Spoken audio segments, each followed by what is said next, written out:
வணக்கம். இப்போ 2025 இப்போ தான் டிஎன்பிசி குரூப் 4 முடிஞ்சது. நம்ம அடுத்ததாக 2026 டிஎன்பிசி குரூப்பு 4 நடக்கும் அப்படின்னு எதிர்பார்த்துட்ருக்கோம். அதற்கான பயிற்சியும் முயற்சியும் இப்போ இருந்தே நம்ம எடுக்கணும் இல்லையா? இப்போ அந்த டிஎன்பிஎஸ்சி குரூப் 4 தமிழ்லேருந்து எப்படி கேள்வி கேட்பாங்க, என்னெல்லாம் போர்ஷனில் இருக்கும் அப்படின்னு நான் கொஞ்சம் தெரியப்படுத்த விருப்பப்படுறேன். அதாவது இது 2025 தேர்வை அடிப்படையாக வச்சு தான் நான் சொல்கிறேன். 2026 இதே தான் மேக்ஸிமம் இருக்கும். ஏதாவது 1-2 மட்டும் மாறுவதற்கான வாய்ப்புகள் இருக்கலாம். அதை அப்போ நம்ம பார்த்துப்போம். தேர்வு அறிவித்ததுக்கு அப்புறமா அதை பார்க்கலாம். இப்போ நமக்கு இந்த குரூப்பில் தமிழ் தகுதி மற்றும் மதிப்பீட்டு தேர்வு நடக்கும். அது 10ஆம் வகுப்பு வரைக்கும் இருக்கக்கூடிய தமிழ்லேருந்து 100 வினாக்கள் இடம்பெறும். அந்த 100 வினாக்களை எப்படி பிரிக்கலாம்? ஃபஸ்ட்டு அழகு 1ன்னு பார்க்குறோம். அதில் இலக்கண பகுதி. அந்த இலக்கணத்துலேருந்து 25 வினாக்கள் வரும். அந்த இலக்கணம் எப்படி இருக்குன்னா, எழுத்து இலக்கணம், சொல் இலக்கணம். எழுத்து இலக்கணத்துலேருந்து சேர்த்தெழுது, பிரித்தெழுது, சந்திப்பிழைகளை நீக்கி எழுது, குறில் நெடில் வேறுபாடு அறிந்து எழுதுது, மயங்கொலி சொற்களை அறிதல். அதாவது மயங்கொலிகள் அப்படின்னு என்ன அர்த்தம்னா, ந ல ழ ழ இந்த மாதிரியான சொற்களை, இந்த மாதிரியான எழுத்துக்கள் அமையக்கூடிய சொற்களை அறிந்து பொருள் அறிந்து வகைப்படுத்துதல், இணை எழுத்துக்களை கண்டறியதல், சுட்டெழுத்துக்கள், வினா எழுத்துக்கள், ஒருமை பன்மை, இந்த மாதிரியான வினாக்கள் தான் அந்த எழுத்து இலக்கணத்திலேருந்து இடம்பெறும். சொல் இலக்கணத்திலேருந்து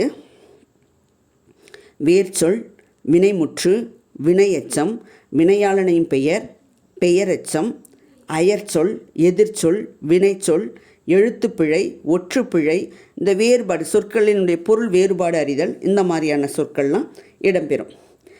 இப்போ வேர்ச்சொல் அப்படின்னா என்ன அர்த்தம்? நடந்தான் அப்படின்னு நான் சொல்கிறேன். நடந்தான் என்ற வினைச்சொல்லோட வேர்ச்சொல் நட அப்படிங்கிறது தான். அதான் அந்த மாதிரி வேர்ச்சொல் அறிதல். செய்து முடித்தல் தான் வினைமுற்று. செயல் முற்று பெற்றதை குறிப்பது வினைமுற்று. வினையெச்சம் அப்படிங்கிறது வினை தொக்கி நிற்பது. வினையாளனின் பெயர் அப்படிங்கிறது அந்த செயலை செய்யக்கூடிய நபரை குறிப்பது. இந்த மாதிரியான இதெல்லாமே இந்த சொல் இலக்கணத்தில் இடம்பெறும்.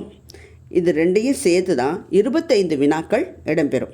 நம்ம ஒவ்வொரு தலைப்பாக எடுத்துக்கிட்டு ஒவ்வொரு நாளைக்கும் கொஞ்சம் கொஞ்சம் அதுலேருந்து எக்ஸ்பிளைன் பண்ணலாம் நீங்கள் விருப்பப்பட்டால். அழகு 2 அப்படிங்கிறத எடுத்துக்கிட்டிங்கன்னா சொல்லகராதி. இதிலிருந்து 15 வினாக்கள் இடம்பெறும். அந்த சொல்லகராதி அப்படின்னா என்ன? எதிர்ச்சொல், ஓரெழுத்து ஒரு மொழி, ஒரு பொருள் தரும் பல சொற்கள், பேச்சு வழக்கு, எழுத்து வழக்கு, இணைச்சொல் அறிதல், பொருந்தாத சொல்லை கண்டறிதல், கோடிட்ட இடங்களை பொருள் அறிந்து பொருத்துதல், பொருள் தெரிவு செய்தல், மறு சொற்கள், பிழை திருத்தம், இணைப்பு சொற்களை பயன்படுத்தல். இந்த இணைப்பு சொற்கள்னா என்ன? அப்படியானால், ஏனெனில், அதனால், இதெல்லாமே இணைப்பு சொற்களாக இருக்கும். சரியா? பல பொருள் தரக்கூடிய ஒரு சொல், இந்த மாதிரியான சொற்கள் எல்லாமே இந்த பகுதி 2 அழகு 2 சொல்லகராதி அப்படிங்கிற தலைப்பில் இருக்கும். இதில் 15 வினாக்கள் இடம்பெறும். அடுத்ததாக இருக்கக்கூடியது அழகு 3. இந்த அழகு 3 எழுதும் திறன். எழுதும் திறன்லேருந்து 15 வினாக்கள் இடம்பெறும். அந்த எழுதும் திறனில் என்னென்னா, சொற்களை ஒழுங்குபடுத்தி தொடரமைத்தல். சொற்கள் வேறு வேறு மாற்றி மாற்றி இருக்கும். அது எல்லாத்தையும் ஆர்டர் படி வச்சு ஒரு பொருள் தரக்கூடிய சொற்றொடராக அமைக்கிறது. இப்போ எடுத்துக்காட்டாக நான் சொன்னேன் பாருங்களேன். கோயில், சென்றான், வேந்தன், நாளை, நேற்று இப்படிதான் இருக்கும். அப்போ என்ன? வேந்தன் நேற்று கோயிலுக்கு சென்றான் அப்படின்னு சொற்களை ஒழுங்குபடுத்தி தொடர் அமைக்கிறது. அடுத்து செய்வினை, தன்வினை, பிறவினை, செயப்பாட்டு வினை, இந்த மாதிரியான தொடர்கள் இருக்கும்.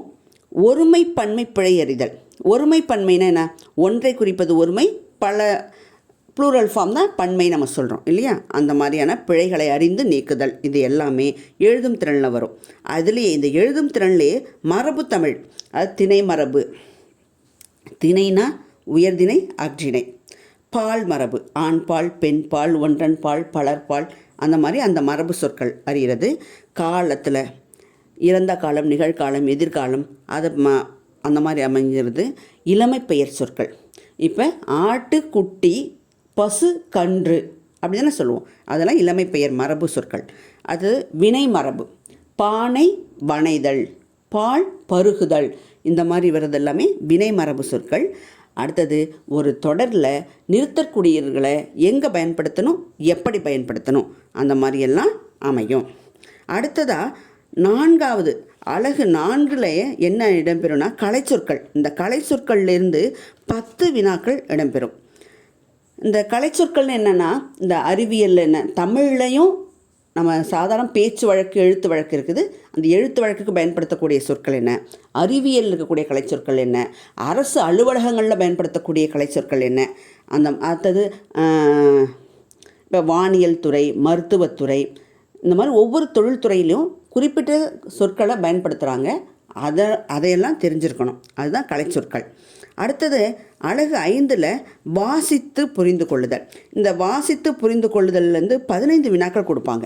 அது எப்படின்னா, ஒரு பேராகிராஃப் பத்தியாக கொடுத்துட்டு அந்த பத்தியிலேருந்து வினாக்களுக்கு விடையளித்தல், அல்லது விடையை கொடுத்து விடைக்கு ஏற்ற வினா அமைத்தல், இந்த மாதிரியெல்லாம் கேட்பாங்க. அதில் நம்ம இப்போ ஒரு நியூஸ் பேப்பரில் ஒரு ஹெட்லைன் வந்திருக்குதுன்னா அதோட பொருள் நமக்கு தெரியணும். படித்து பார்த்தா புரிஞ்சுக்கிற அளவுக்கு நமக்கு திறமை இருக்கணும். அது என்னத்துக்காக எழுதியிருக்காங்க, அது அரசியல் சம்மந்தப்பட்ட செய்தியா, பொதுமக்களுக்கு தேவையான செய்தியா, அது எல்லாமே நமக்கு புரிகிற மாதிரி இருக்கணும். அதுக்காக தான் இந்த வாசித்தல் பயிற்சிக்கு வாசித்து புரிந்து கொள்ளும் திறன், அதை ஒட்டி 10 வினாக்கள் கேட்பாங்க. 15 வினாக்கள் கேட்பாங்க. அடுத்தது அலகு 6ல் எளிய மொழிபெயர்ப்பு. இதுலேருந்து 5 வினாக்கள் கேட்பாங்க. எளிய மொழிபெயர்ப்புனா என்னது, சின்ன சின்ன ஆங்கில வார்த்தைகளை கொடுத்து அதற்கான தமிழ் வார்த்தைகள் என்ன அப்படின்னு மொழிபெயர்த்து எழுத சொல்லுவாங்க. ப்ராவர்பு கொடுத்து அதனோட டிரான்ஸ்லேஷன் என்னென்னு கேட்பாங்க. அதுதான் மொழிபெயர்ப்பு. அதில் 5 மதிப்பெண்களுக்கு இடம்பெறும். அடுத்தது அலகு 7ல் இலக்கியம். அது தமிழ் அறிஞர்கள், அந்த தமிழ் அறிஞர்கள் தமிழுக்கு செய்த தொண்டு, அவர்களுடைய வாழ்க்கை வரலாறு, இதை அவங்க எழுதிய நூல்கள், இது எல்லாமே இடம்பெறும்.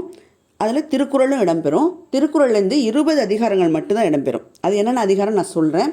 அதேபோல் அறநூல்கள், மற்ற அறநூல்கள்லேருந்து மக்களுக்கு தேவையான செய்திகள் என்ன சொல்லியிருக்காங்களோ அதை மேற்கோள் காட்டி அது எந்த நூல்லேருந்து இடம்பெற்றது அப்படின்னு கேட்பாங்க. இந்த தமிழ் அறிஞர்களுடைய பெயர்கள்லாம் சொல்லி அவங்களுடைய தொண்டுகள் பற்றி வினாக்கள் எழுப்பப்பட்டிருக்கும். நம்ம அதுக்கு விடையளிக்க தெரிஞ்சிருக்கணும். இது எல்லாமே எங்கே, இந்த 6ஆம் வகுப்புலேருந்து 10ஆம் வகுப்பு வரைக்கும் இருக்கக்கூடிய தமிழ் பாடநூல்லேருந்து தான் 90% எடுத்திருப்பாங்க. நம்ம கவலையே பட வேண்டாம். நீங்கள் விருப்பப்பட்டீங்கன்னா நீங்கள் சொன்னீங்கன்னா உங்களுக்கு எந்த பகுதி தேவை, அதுலேருந்து ஒவ்வொரு நாளைக்கும் எத்தனை கொஸ்டின் போடலாம், எதை நீங்கள் எதிர்பார்க்குறீங்க அப்படின்னு நீங்கள் எனக்கு கமெண்ட்டில் சொன்னீங்கன்னா அதை நான் செய்யறதுக்கு ரெடியாக இருக்கிறேன். ஒவ்வொரு நாளைக்கும் இந்த டாப்பிக்லேருந்து 10 கொஸ்டினோ, அல்லது இப்போ இலக்கணம் அலகு 1 இலக்கணத்து 25 வினாக்கள்னால் அந்த 25 வினாக்கள் ஒரு நாளைக்கு அந்த மாதிரி போடணும்.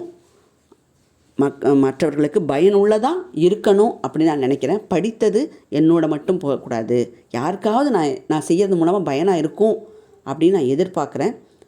அதற்கான முயற்சியில் தான் நான் இதை செய்ய தொடங்கியிருக்கிறேன். உங்களுடைய ஆதரவு எனக்கு தேவை. நீங்கள் கமெண்ட் செக்ஷனில் சொல்லுங்கள், என்ன தேவைன்னு சொல்லுங்கள், அதை நம்ம ஃபஸ்ட்டு போடலாம். ஓகேவா? இதை தொடர்ந்து இதை கண்டினியூவாக எப்படி கொண்டு போகலாம்.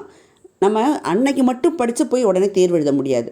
3 மாதம் ப்ரிப்பேர் பண்ணிட்டு போயிட்டு நம்ம தேர்வில் வெற்றி பெற முடியாது. 3 மாதம் மட்டும் படிச்சுட்டு போயிடலாம், நம்ம தேர்வில் வெற்றி பெற முடியாது.